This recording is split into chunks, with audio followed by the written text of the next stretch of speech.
The evidence of the past few days suggests that there is an effort by the intelligence community in the United States to blackmail Donald Trump, to try to control him, to discredit him, and it damn near amounts to insubordination and perhaps even a sort of intelligence community coup d'etat. We have a long history in this country since World War II of intelligence agencies going rogue and going off on their own and trying to become the government. In the 1950s, their actions in Iran and Guatemala, the Bay of Pigs invasion, the Iran-Contra scandal, and a variety of things where the intelligence communities really, without government sanction, attempted to really create their own governmental policy. Usually these have come from the right wing, but now we face one coming from the left wing. It is an incredible spectacle. While Donald Trump has been elected President of the United States and is a few days away from taking office, American intelligence operatives and agencies that will be responsible to the new president and under his command are publishing blackmail material to try to cow him and threaten him into line. It amounts really to a left-wing intelligence community virtual coup d'etat. What happened is unbelievable.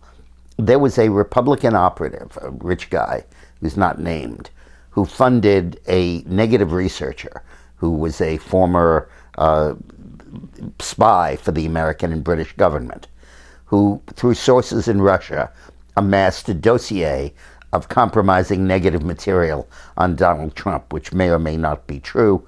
Much of it probably is not. And it concerns sex and all kinds of stuff like that.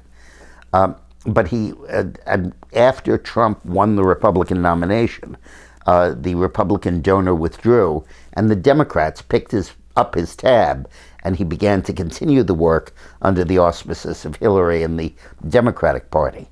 They peddled the information around, and thankfully no news media picked it up because they were totally unconfirmed sources. Mother Jones published it on October 30th, right before the election, but nobody else picked it up.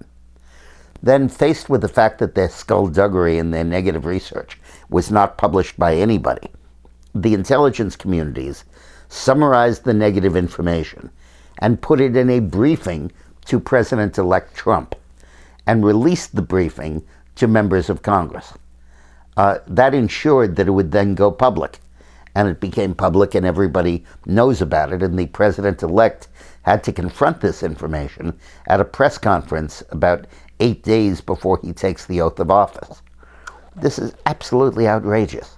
It's an attempt by these left-wing intelligence operatives, the same folks that right before the Iran treaty said Iran had given up its goal of developing nuclear weapons.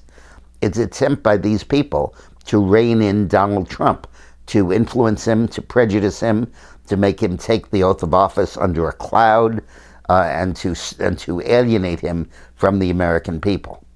Just outrageous. I hope his first act is to fire these guys and to go deep into the agency in these firings. This amounts to insubordination. It amounts to borderline treason. And most important of all, it threatens to cross that line between the intel community and the civilian government. You know, there's even speculation that I've read and partially credit that the CIA and the other intelligence agencies might have been behind the Kennedy assassination, possibly in cahoots with Vice President Lyndon Johnson. Whether that's true or not, clearly the risk of the intel community influencing the American government in this kind of way, bypassing the will of the American people, is very, very profound as a risk. And here we have the intelligence agencies publicly using their power to blackmail and compromise the incoming president. This is beyond outrageous. Thanks for watching.